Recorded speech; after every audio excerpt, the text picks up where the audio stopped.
첫 시간에 우리는 태초에 하나님이 천지를 창조하시니라 이 한 문장 안에 담긴 세 가지 내용을 살펴보았습니다. 시간도 하나님의 피조물이었더라 하는 거, 그 다음에 엘로힘이라고 하는 이 복수형 하나님 이름 안에 삼위일체의 흔적이 깃들어 있었다 하는 거, 그리고 바라, 하나님이 창조하셨다 하는 이 바라 동사가 오직 하나님께만 쓰이는 동사였다. 그래서 하나님의 창조 행위를 나타낸다 하는 것을 살펴보았죠.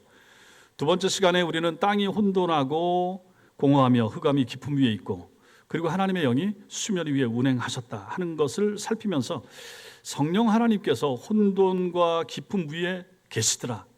어떤 형태로 계셨는가? 독수리가 알을 품듯이 수면 위를 운행하시는 성령 하나님의 이미지를 우리가 그 시간에 살폈습니다. 성령께서 항상 우리와 함께 하시고 항상 살피신다 하는 것을 살펴보았습니다. 자, 지금까지 이 두 번의 강해를 통해서 우리는 아직 아무것도 보지 못했습니다. 왜냐하면 지금 여전히 세상이 혼돈하고 공허하고 어두운 상태이기 때문에 성령이 운행하시지만 겉으로는 변화가 없습니다. 자, 그런데 오늘 드디어 하나님이 말씀하시는 장면이 나옵니다. 빛이 있으라. 어둠이 지배하던 세계에 처음으로 빛이 들어오게 됩니다. 이 문장은 창세기 창조 기사 중에서 하나님이 처음으로 직접 말씀하신 첫 번째 말씀이 됩니다. 1절, 2절에는 없었거든요. 그런데 하나님이 직접 말씀하신 첫 번째 말씀이 이것이라. 하나님은 창세기 1장 1절에서 천지를 창조하셨지만 그것은 하나님의 행위였습니다. 2절에서 성령이 수면 위에 운행하셨다. 그렇지만 그것도 하나님의 행위였죠. 그런데 오늘 3절에서 처음으로 하나님의 입이 열리고 하나님의 첫 번째 말씀이 등장합니다. 그 첫 번째 말씀이 바로 빛이 있으라입니다. 오늘 이 3절과 4절 말씀을 가지고 또 우리가 필요한 부분을 같이 나눌 때 깨닫는 은혜가 있게 되길 바랍니다. 먼저는 말씀하시면 그대로 된다. PPT 띄워주시고,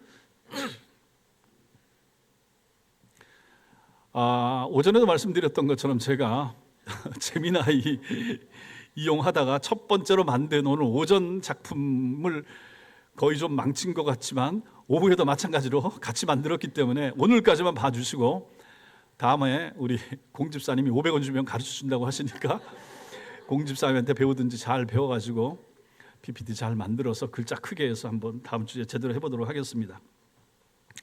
빛이 있으라, 이것을 문자적으로 번역을 하게 되면 빛이 생겨라, 빛이 존재하게 되어라, 그런 뜻입니다. 이 명령이 선포되는 순간 빛이 있었다. 그러니까 하나님이 말씀하시니까 그 말씀이 곧 현실이 되더라. 이게 중요한 것이죠. 이것이 창세기 1장 전체에서 반복되는 패턴입니다. 하나님이 이르시되, 하나님이 말씀하시니까 그대로 되더라. 하나님의 말씀은 선포되는 즉시 현실이 됩니다. 하나님이시니까 가능한 것이고, 이것을 가지고 창세기 1장이 계속 반복해서 보여줍니다. 이것이 사람의 말과 인간의 말과 하나님의 말씀의 근본적 차이가 되는 것이죠. 그렇죠? 인간의 말은 현실을 묘사하거나 현실을 향해서 호소하거나 현실을 바꾸려고 하는 시도를 하지만 됩니까? 잘 안 되죠. 사람의 말은 안 되죠. 그런데 하나님은 말씀하시니까 곧 그대로 시차도 없이 그대로 되더라 하는 것입니다. 하나님의 말씀은 단순한 정보 전달이 아니죠. 존재를 불러일으킵니다. 빛이 있으라 하시니까 빛의 존재가 발생하더라 하는 것이죠. 이것을 가지고 시편 33편 9절이 이렇게 노래합니다. 글자 보이십니까? 같이 읽겠습니다. 시작. 그가 말씀하심에 이루어졌으며 명령하심에 견고히 섰도다. 그가 말씀하심에 이루어졌고 그가 명령하시니까 그대로 되더라 하는 것입니다. 히브리서 11장 3절도 같은 진리를 고백하죠. 시작. 믿음으로 모든 세계가 하나님의 말씀으로 지어진 줄을 우리가 아나니 보이는 것은 나타난 것으로 말미암아 된 것이 아니니라. 믿음으로 모든 세계가 하나님의 무엇으로? 말씀으로 지어진 줄을 우리가 안다. 그러니까 이게 믿음이 있어야 이게 되는 거죠. 아니 이거 본 사람 누가 있습니까? 모세가 이걸 봤습니까? 모세도 못 봤죠. 하나님의 성령께서 모세로 하여금 창조 때의 역사를 하나님의 성령께서 기록하게 하시니까 창세기 1장 1절, 2절, 3절, 4절을 적어나가는 거지 자기가 보고 적은 게 아니잖아요. 모세가 적어서 우리에게 전해준 이 내용을 우리가 읽으면서 우리가 믿는단 말이죠. 믿는 것도 마찬가지입니다. 우리는 언제 봤습니까? 모세도 못 봤던 것처럼 우리도 당연히 못 봤죠. 근데 우리가 믿는다. 왜? 모세를 통하여 적어서 우리에게 전해준 이 창세기의 말씀을 우리가 믿음으로 받으니까, 믿음의 눈이 열리니까 하나님이 태초에 3절에서 빛을 만드셨다 하는 것을 우리는 믿어지게 된다 하는 것이죠. 보이는 세계가 보이지 않는 말씀으로부터 나왔다라고 하는 선언이 바로 3절이 되는 것입니다. 자, 그럼 여기서 왜 하나님께서 하필 첫 번째로 빛을 창조하셨을까? 혹시 생각해 보신 적 있습니까? 왜 다른 거 많은데 그 많은 것들 중에서도 첫 번째 창조하시는 것이 빛이었을까? 우리가 생각하기에 식물이 자라려면 빛이 필요했겠죠, 이렇게 생각할 수가 있고, 동물도 마찬가지고 빛이 사람이나 생명체에 필요하기 때문에 하나님이 빛을 만들어내신 거 아니겠습니까? 이런 식으로 생각하고 말해서는 안 된다 하는 것입니다. 이것은 과학적인 사실의 영역이 아니고 신학적인 선언이기 때문에 그런 것입니다. 왜요? 이 빛이 태양빛, 달빛하고 다르기 때문에 그런 것입니다. 빛은 성경 전체에서 하나님의 본질과 가장 깊이 연결되고 있는 이미지입니다. 요한일서 1장 5절, 요한일서 1장 5절 시작. 하나님은 빛이시라.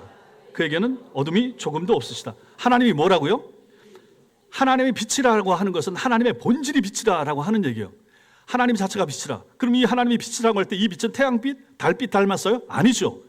본질적으로 빛이라. 우리는 보지 못했지만 하나님은 빛이다. 이 빛의 주인공께서 이 빛을 만드셨는데 그것이 창세기 1장 3절이라 하는 것입니다.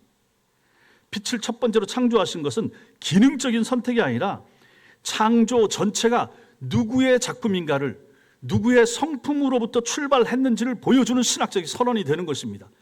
그래서 빛이 있으라 하는 것은 빛을 만드신 하나님 자체가 빛이라, 빛이신 하나님께서 먼저 빛을 비추시고 시작하신다 하는 것을 우리는 여기서 배우게 되는 거죠. 그만큼 중요한 것입니다. 눈에 보이는 모든 세계가 빛이신 아버지께로 왔다 하는 것이 창세기 1장 3절 말씀입니다. 여기서 주목할 점이 하나 더 있습니다. 앞에서 말씀드렸죠. 저 밑에 가시면 14절부터 19절까지 보면 해, 달, 별, 이게 몇째 날에 만들어집니까? 해, 달, 별이 몇째 날 만들어지죠? 넷째 날에 만들어지죠. 넷째 날. 그런데 빛은 지금 언제 지금 창조되고 있습니까? 첫째 날 창조되고 있는 거예요. 그럼 이게 무슨 의미겠습니까? 태양빛, 달빛 생기기 전에 빛이 있었다 하는 것입니다. 그럼 이 빛은 태양빛, 달빛하고 같아요, 달라요? 다르다라고 하는 것입니다. 같이 놓고 볼 수가 없죠. 빛의 진정한 원천은 하나님이시다 하는 것입니다. 이걸 또 우리는 성경에서 항상 이걸 찾아봐야 되는 거죠. 계시록 21장 23절은 새 예루살렘에 대해서 묘사하면서 설명하면서 이렇게 말합니다. 시작. 그 성은 해나 달의 비침이 쓸데없으니 이는 하나님의 영광이 비치고 어린 양이 그 등불이 되심이라. 천국에 가면, 새 예루살렘에 가면 태양빛이 있어요, 없어요? 없다는 얘기예요.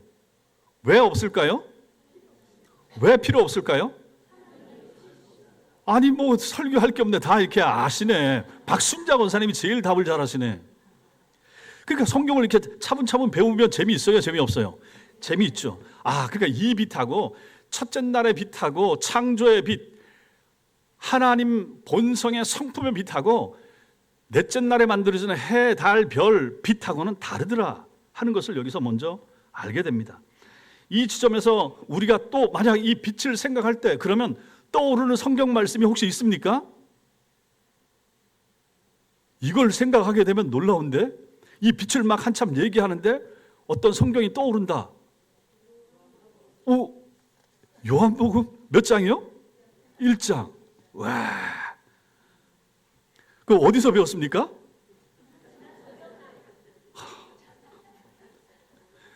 전에 교회에서 배웠다고 하는 거 아니죠? 요한복음, 사도 요한은 창세기 1장의 언어를 정확히 반영하여 예수님을 소개하고 있습니다. 태초에 말씀이 계시니라. 그리고 나서 저 뒤에 요한복음 1장 4절 5절 거기 가면 그 안에 생명이 있었으니 이 생명은 사람들의 빛이라. 빛이 어둠에 비추되 어둠이 깨닫지 못하더라. 빛은 원래 있었죠. 원래 있었던 빛이 창세기 1장에서 이제 하나님이 빛이 있으라라고 하시면서 자신을 보여주신 것이죠. 그 보여주심을 가지고 사도 요한은 예수 그리스도를 소개하는데 이 빛을 가지고 이 빛의 이미지를 사용하여 소개하십니다.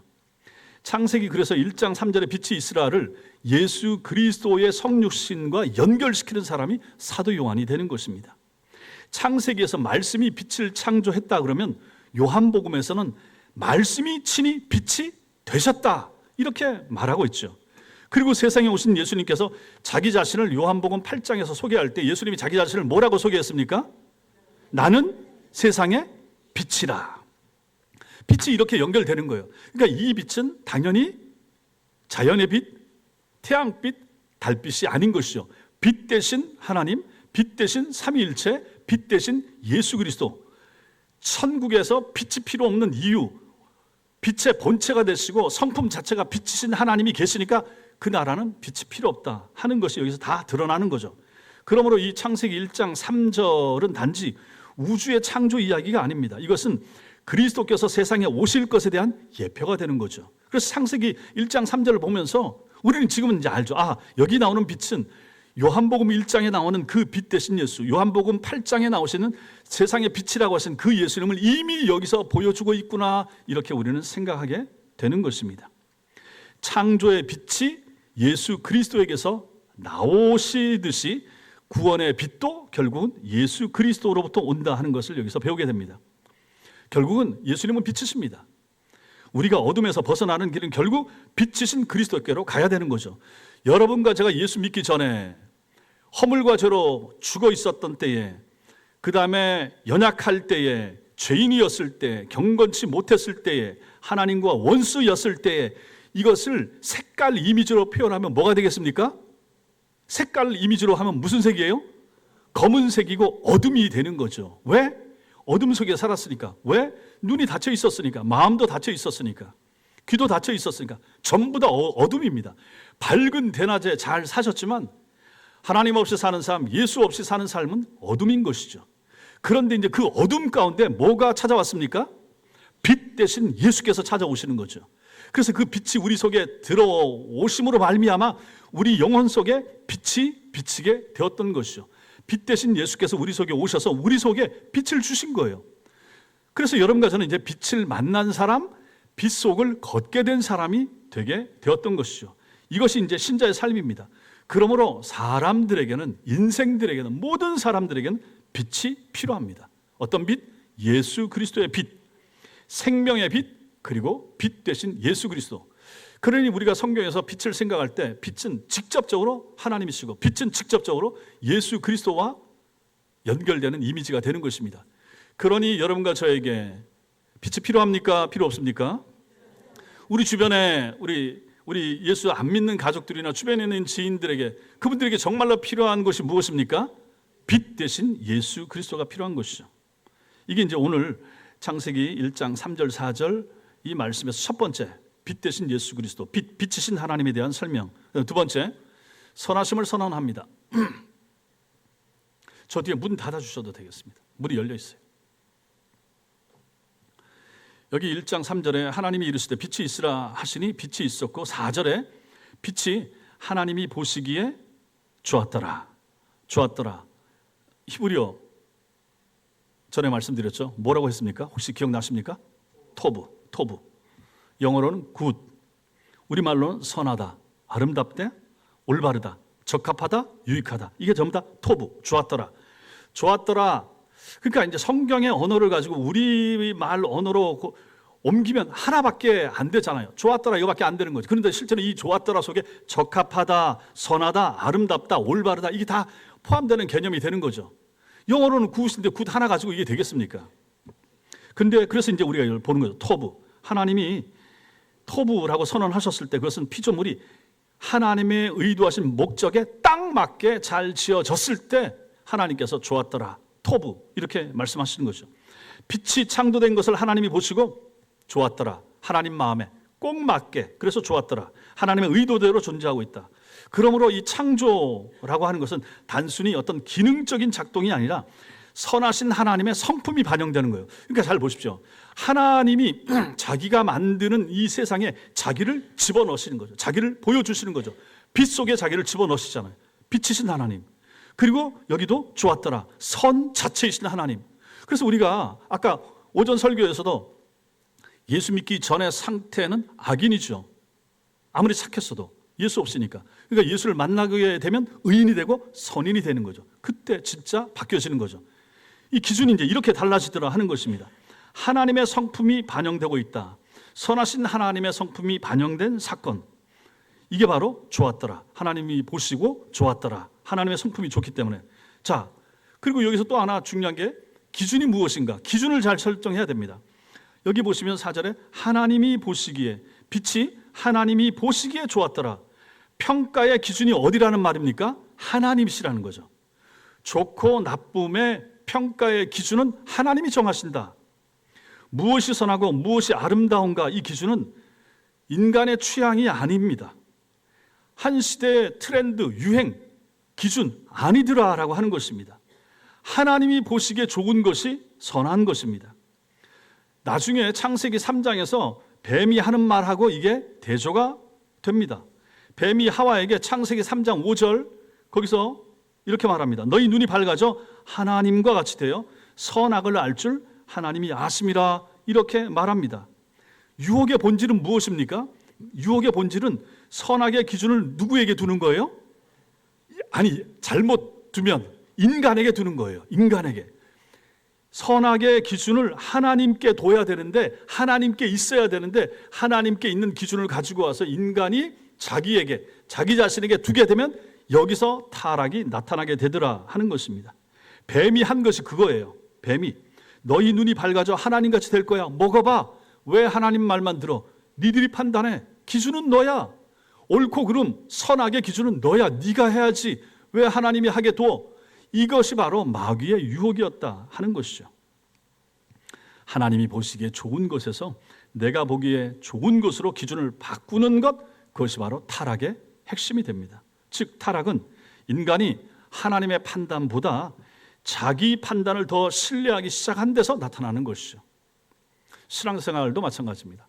성경의 가르침, 하나님의 뜻, 하나님이 원하시는 것, 여기서 내가 하고 싶은 것, 내 기준, 내 판단, 내 결정, 이렇게 가게 되면 신앙생활이 힘들어지는 것이죠.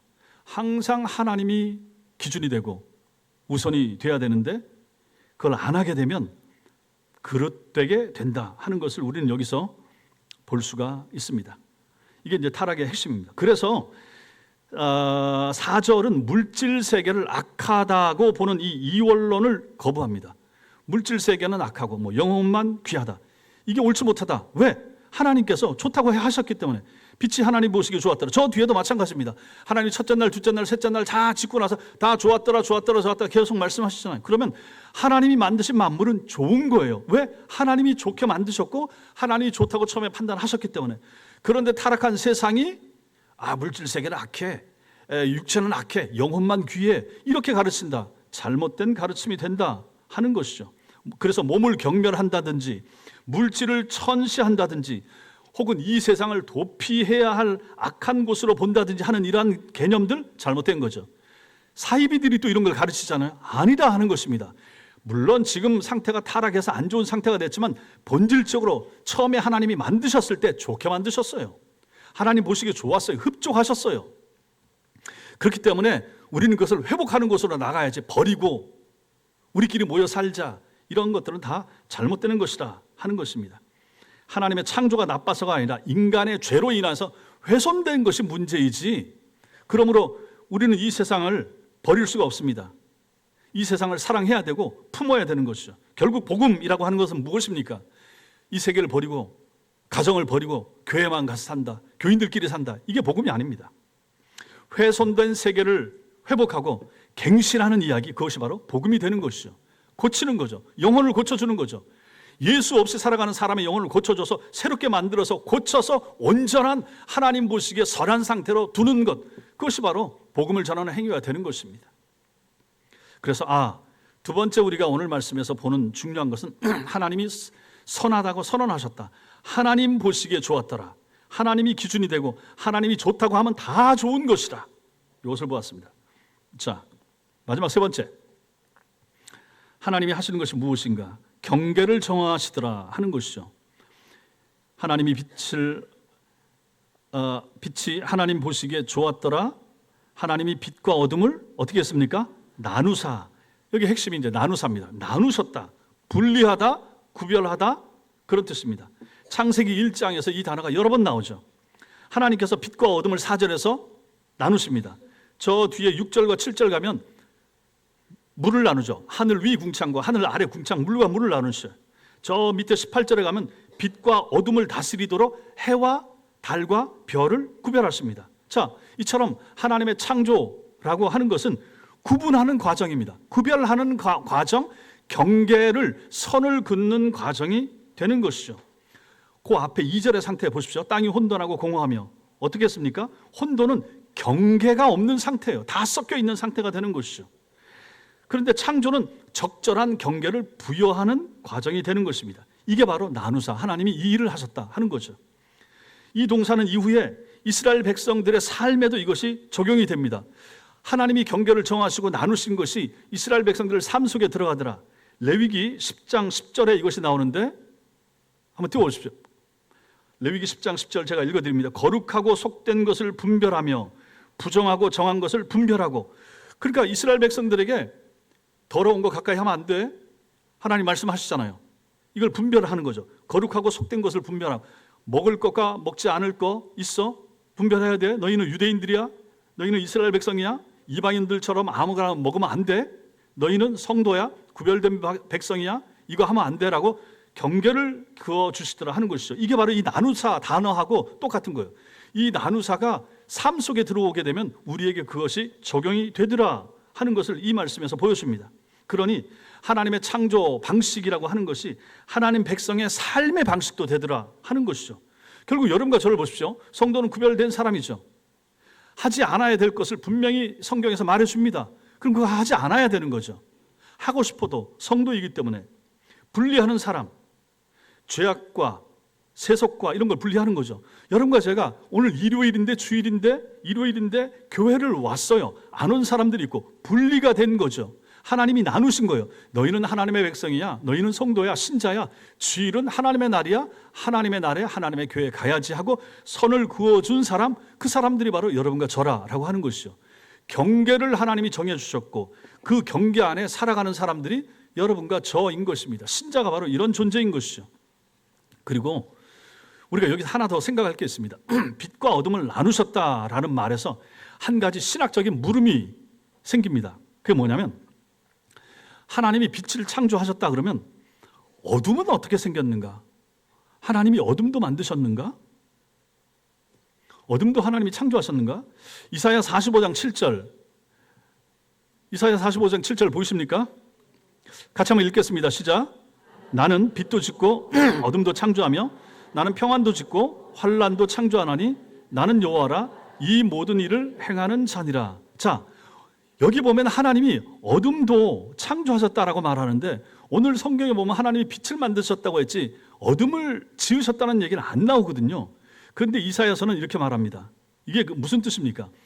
어둠도 하나님의 통치 안에 있다. 하나님이 통치하신다. 그런 선언이 되는 것이죠.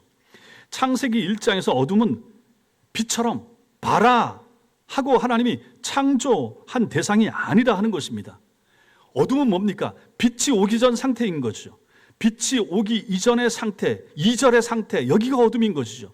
그런데 이 어둠의 상태, 혼돈의 상태 가운데 하나님께서 빛이 있으라 하시니까 빛이 생긴 거예요. 거기서부터 이제 밝아지기 시작한다 하는 것입니다. 자, 그렇다면 자, 이렇게 본다 그러면 그럼 어둠은 뭐예요? 어둠을 하나님이 만드셨어요? 안 만드셨어요? 이 개념에서 보면 이렇게 보면 하나님이 어둠을 직접 봐라 빛, 봐라 어둠 하고 봐라로 어둠을 만든 건 아니라 하는 것입니다. 어둠은 뭡니까? 빛이 없으면 어둠이 되는 거예요. 빛을 비추지 않으면 그 자체가 어둠이 된다라고 하는 것입니다. 다른 말로 어둠은 빛의 부재입니다. 빛이 없으면 어둠이 당연히 그렇잖아요. 지금 여기 빛이 있으니까 여기가 밝지 빛을 꺼버리면 어둠이 존재하는 거잖아요. 바로 그 얘기를 하는 것이라 하는 것입니다. 이 얘기를 왜 하냐면 악이라고 하는 것도 마찬가지입니다. 어떤 사람들은 하나님께서 왜 악을 만드셨을까? 왜 죄를 만드셨을까? 죄를 짓게 하셨을까? 이렇게도 생각하는 사람들이 있습니다. 이 말씀을 가지고도 충분히 설명이 가능하죠. 빛이 있고 빛이 없는 상태가 어둠이 되는 것이죠. 자, 그렇다면 이 악의 문제도 마찬가지라 하는 것입니다. 나쁜 것을 하나님이 창조했을까요? 안 했을까요? 안 하셨죠. 하나님이 악을 만들 리가 없죠. 악을 만드신 거 아닙니다. 그러면 악은, 이 개념으로 말하면 악은 뭐가 됩니까? 선이 없는 것이 악이 되는 거죠. 빛이 없는 것이 어둠이듯이 선함, 좋은 것, 선이 없는 상태가 악이 된다 하는 것입니다. 하나님 질서로부터 이탈하는 것, 그것이 바로 악이 되는 거죠. 마귀가 아담과 하와에게 한 일이 바로 그것인 것이죠. 그래서 거기에 악이 들어가게 되는 거예요. 하나님의 뜻이 아닌 것이 나타난 그것, 하나님의 좋으심, 하나님의 선하심이 빠져있는 상태가 바로 악한 상태가 되더라 하는 것입니다. 어둠이 빛의 부재이듯이 악은 결국은 선의 부재가 되는 것입니다. 보세요. 또 다른 말로 하면 하나님의 자비와 하나님의 긍휼과 하나님의 은총이 거두어진 상태, 거기가 뭐예요? 거기가 악이에요. 하나님이 자비를 붓지 않아요. 하나님이 은혜를 베풀지 않아요. 그 사람의 마음 상태가 어둠이 되는 거죠. 바로에게 하나님이 은혜를 거두셨어요. 그러니 흉악한 마음이 생겨서 저것들 내보내지 말아야지.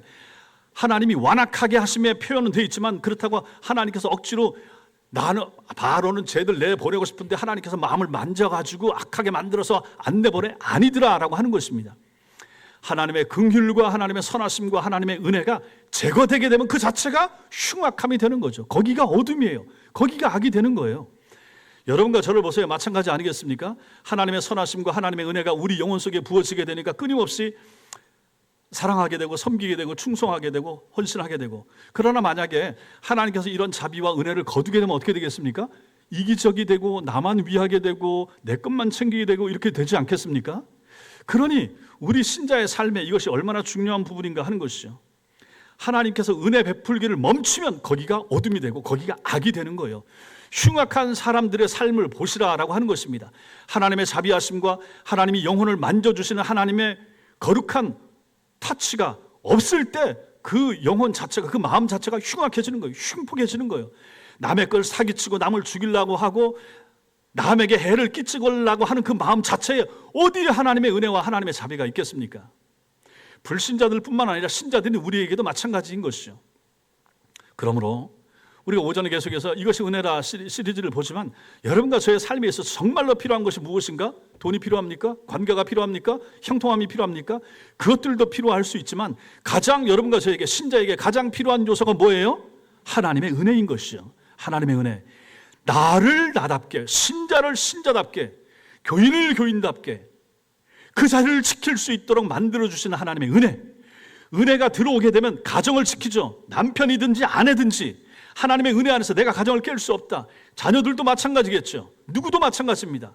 교회를 섬기는 일꾼들도 마찬가지죠. 하나님의 은혜 안에 깃들어 있게 되면 참게 돼요.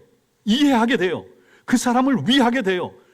나에게 안 좋게 말하는 사람을 사랑할 수 있는 마음이 생기게 되죠. 왜? 은혜를 받으니까.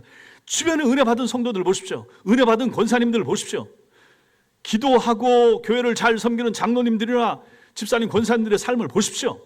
은혜로 충만한 사람들은 다르잖아요. 은혜가 메마른 것이 항상 문제입니다. 은혜가 메마르면 목사에게서도 혈기가 올라오게 되겠죠. 은혜가 메마르면 엉터리 같은 설교가 입에서 나오게 되겠죠. 사람을 죽이게 되겠죠. 원망하게 되고 성도를 책망하게 되고 흉보게 되고 이러지 않겠습니까? 가정에서도 마찬가지 아니겠습니까? 가정에 가장 필요한 거 은혜입니다. 교회와 구역에 가장 필요한 건 뭡니까? 은혜입니다. 은혜가 있을 때 구역이 구역되는 거예요. 전도회가 전도회 되는 거예요.